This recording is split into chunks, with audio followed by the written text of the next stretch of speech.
Monsieur le Président, Messieurs les ministres, les deux, c'est pas fréquent en début de PLF. Monsieur le Président de la Commission des Finances, Monsieur le rapporteur général, mes chers collègues. L'État, c'est moi. Ainsi parlait Louis XIV au Parlement de Paris. Aujourd'hui, en République, l'État, c'est nous, nous tous. Mais qu'est-ce que nous attendons de l'État? Et quelle doit être sa place dans notre société? L'État, mes chers collègues, est ce que nous décidons collectivement qu'il soit. Et l'État, c'est avant tout ses missions régaliennes. Faut-il les rappeler dans cet hémicycle? C'est peut-être pas inutile. La sécurité, la justice, l'armée, la diplomatie et la monnaie. C'est ça, les missions premières de l'État. C'est ça, les missions régaliennes. Des missiles traversaient le ciel européen la semaine dernière.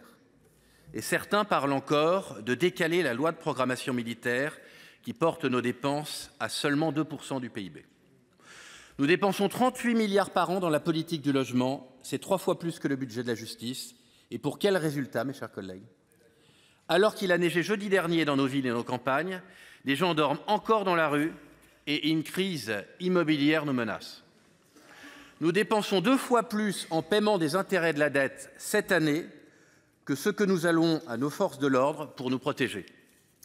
Nous pensons, au groupe Les Indépendants, que l'État doit d'abord penser à ses missions premières, mais aussi à la santé et à l'éducation. Vous avez raison, mon cher collègue. Il doit aussi penser aux générations futures en investissant dans la lutte contre le changement climatique et dans la recherche et l'innovation qui nous permettront de rester dans la compétition mondiale. Mes chers collègues, pour y arriver, l'État a besoin d'un budget et d'un budget équilibré. Parlons d'abord de nos recettes. Karl Marx, oui. Karl Marx a écrit qu'il n'y a qu'une seule façon de tuer le capitalisme. Des impôts et toujours plus d'impôts. Mes chers collègues, je dois dire que cette recette est assez juste et efficace. Malgré les très importants efforts faits en la matière depuis 2017, nous sommes cette année encore le pays de l'OCDE au taux de prélèvement obligatoire le plus important. Ce record n'est pas une gloire.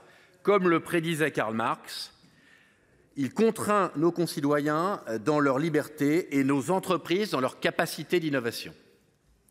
Face à cette réalité, nous n'avons presque plus de marge de manœuvre fiscale pour faire face à la crise budgétaire qui nous menace. Le groupe Les Indépendants a défendu pendant des années des baisses de la fiscalité qui ont produit des résultats sensibles. La baisse du chômage, la hausse des investissements étrangers et une compétitivité améliorée.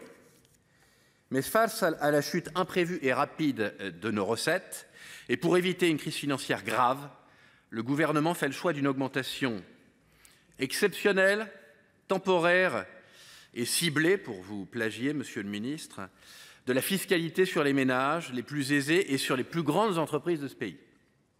Nous nous y résignons à contre-cœur, mais nous nous assurerons dans ce débat qu'une fois la crise budgétaire évitée, cette hausse des impôts s'éteindra, et on sait ici qu'en la matière, la mémoire est parfois défaillante. Parlons de nos dépenses maintenant. Je vous l'ai dit, les sénateurs du groupe Les Indépendants sont attachés aux dépenses régaliennes. Nous soutiendrons donc l'application complète des lois de programmation des ministères de la Défense, de la Justice et de l'Intérieur. Nous vous proposerons, ou nous soutiendrons par voie de conséquence, une série d'amendements diminuant les dépenses des missions autres que les missions régaliennes, auxquelles il faut ajouter la santé, l'éducation, la lutte contre le réchauffement climatique, la recherche et l'innovation, que nous souhaitons sanctuariser. Mes chers collègues, il faut prendre la mesure des choses lorsque l'on parle des finances de l'État. Nous parlons ici chaque automne de milliards, et même de dizaines de milliards pour certaines missions. Mais nous-mêmes, comme nos concitoyens, nous avons parfois perdu le sens de la dépense publique. Qu'est-ce qu'1 milliard d'euros, mes chers collègues? Qu'est-ce que 10 milliards d'euros? Je vous propose de comparer nos dépenses publiques avec deux dépenses palpables que tout le monde ici comprendra. 1 milliard d'euros, c'est ce que l'État a décidé de dépenser en 2025 dans son fonds d'accélération de la transition écologique dans les territoires, le fonds vert créé par Christophe Béchu.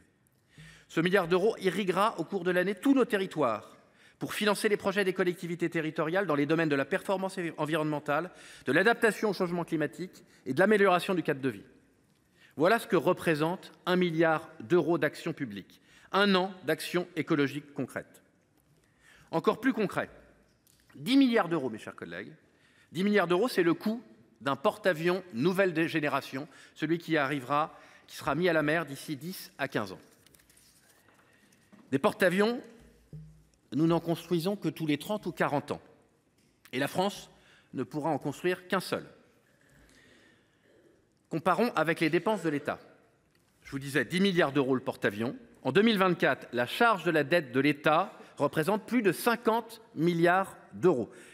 Chaque année, nous sabordons donc une flotte entière en payant les intérêts de la dette, qui est le fruit de 50 ans de mauvaise gestion, sans même rembourser cette dette. Vous l'avez bien souligné, monsieur le rapporteur général. Sans cette dette, nous aurions donc financé la marine sans doute la plus puissante du monde en à peine 3 années. C'est ça, l'état de nos dépenses, mes chers collègues. Alors oui, le gouvernement nous propose, pour éviter une crise budgétaire, de réduire nos dépenses. Le gouvernement a bien raison de le faire. Mais au-delà de cette possible crise budgétaire, nous devons nous interroger sur le plus long terme, sur ce que nous faisons réellement de nos deniers publics. La baisse des dépenses publiques sur le long terme est une absolue nécessité. Elle avait été engagée avec succès, il faut le dire, par Édouard Philippe lorsqu'il était Premier ministre. Et la France avait alors su montrer qu'elle pouvait respecter la règle des 3%. Il faut remonter à 2006 pour retrouver trace d'un tel sérieux économique. Oui, il nous faudra recommencer à baisser durablement les dépenses dès la crise budgétaire évitée. Il ne s'agit pas de sacrifier tel ou tel service public, mais de se redonner des marges de manœuvre budgétaires pour pouvoir décider, lorsque nous le pourrons, de renforcer tel ou tel service public. Cette diminution des dépenses doit en revanche se concentrer sur les dépenses de fonctionnement des ministères et des agences, pas sur les dépenses d'investissement.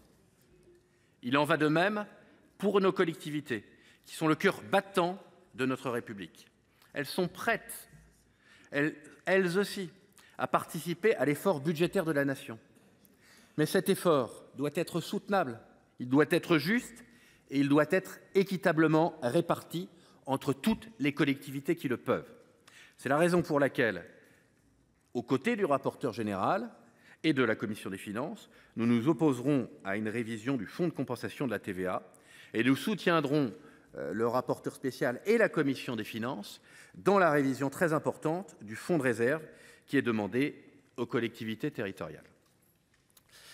Voilà, mes chers collègues, la position du groupe Les Indépendants.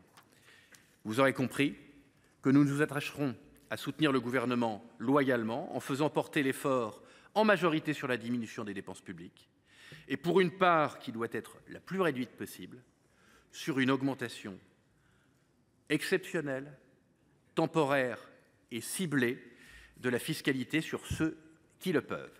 Je vous remercie.